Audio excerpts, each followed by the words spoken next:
Խորհրդարանը արագացված կարգով շարունակում է բարձրագույն կրթության մասին Վրաստանի օրենքում փոփոխությունների քննարկումը։ Ներկայացված փոփոխություններն այսօր երկրորդ ընթերցմամբ կքննարկվեն կրթության, գիտության եւ երիտասարդության հարցերի կոմիտեի նիստում, որից հետո լիագումար նիստում։ Փոփոխության համաձայն մինչև 2025 թվականի դեկտեմբերի 17-ը ընդունված ուսանողները անցումային շրջանում կպահպանեն ոչ միայն արդեն ստացած ֆինանսավորումը, այլև հնարավորություն կունենան այն ստանալու եւ բարելավելու։ Ցանցային մարկետներում սոցիալական զամբյուղների տեղադրման վերաբերյալ ընդդիմության մի մասի գնահատականը սկեպտիկ է, մինչդեռ իշխող թիմը շեշտադրում է այս որոշման կարևորությունը։ Ինչպես հայտնի է, ցանցային մարկետներում սկսվել է սոցիալական զամբյուղների տեղադրումը եւ առաջին փուլում հատուկ առանձնացված հատվածներում զեղչված գներով կվաճառվեն 15 տեսակի սննդամթերքներ։ Սոցիալական զամբյուղում ներառված են ալյուր, բրինձ, շաքարավազ, հնդկաձավար, հավի միս, քաղցրավենիք, մակարոնեղեն, կաթնամթերք եւ այլ առավել պահանջված ապրանքներ։ Ցանցային մարկետների ներկայացուցիչների հայտարարությամբ ապրանքների ցանկը պարբերաբար կթարմացվի ըստ սպառողների պահանջների։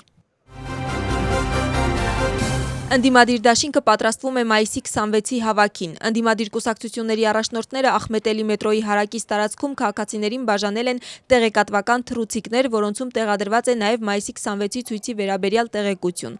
Դաշինքի ներկայացուցիչները արդեն 3 օր է իրականացնում են դռնեդուռ քարոզարշավ եւ քաղաքացիներին կոչ անում մասնակցել բողոքի ցույցին։ Նրանց խոսքով քարոզարշավը մինչև մայիսի 26-ը կշարունակվի ամեն օր եւ կընդգրկի ամբողջ Թբիլիսին։ Միացյալ Նահանգների նախագահը Չինաստան պաշտոնական այցի շրջանակներում սկսել է հանդիպումները եւ բանակցություններ վարել չինացի գործընկերոջ հետ, որոնք տևել են 2 ժամ։ Հանդիպմանը ամերիկյան կողմից ներկա են գտնվել պետքարտուղար Մարկո Ռուբիոն, պաշտպանության նախարար Փիթ Հեքսեթը, ֆինանսների նախարար Սքոթ Բեսենթը եւ առևտրային ներկայացուցիչ Ջեյմսոն Գրիրը։ Դոնալդ Թրամփը փակ դռների հետևում բանակցությունների մեկնարկից առաջ Սի Ցզինփինին անվանել է ընկեր եւ հայտարարել, որ երկու երկրների միջև հարաբերությունները երբեք այնքան լավ չեն եղել, որքան կլինեն այժմ։ Իր հերթին Չինաստանի առաջնորդը նշել է, որ Վաշինգտոնն ու Պեկինը պետք է լինեն գործընկերներ, այլ ոչ թե մրցակիցներ, եւ որ առևտրային պատերազմում հաղթող չկա։ ԱՄՆ-ի փոխնախագահը հերքում է, որ Դոնալդ Թրամփին չի հետաքրքրում ամերիկացիների ֆինանսական վիճակը։ Ջեյ Դի Վենսը մեկնաբանել է Դոնալդ Թրամփի հայտարարությունը եւ նշել, որ նրա խոսքերը սխալ են փոխանցվել։ ԱՄՆ-ի նախագահը հայտարարել էր, որ Իրանի հետ խաղաղության հասնելու գործընթացում ամերիկացիների ֆինանսական վիճակը իր համար գլխավոր մտահոգությունը չէ։ Միևնույն ժամանակ Ջեյ Դի Վենսի խոսքով Իրանի միջուկային ծրագրի շուրջ բանակցությունները շարժվում են առաջընթացի ուղղությամբ։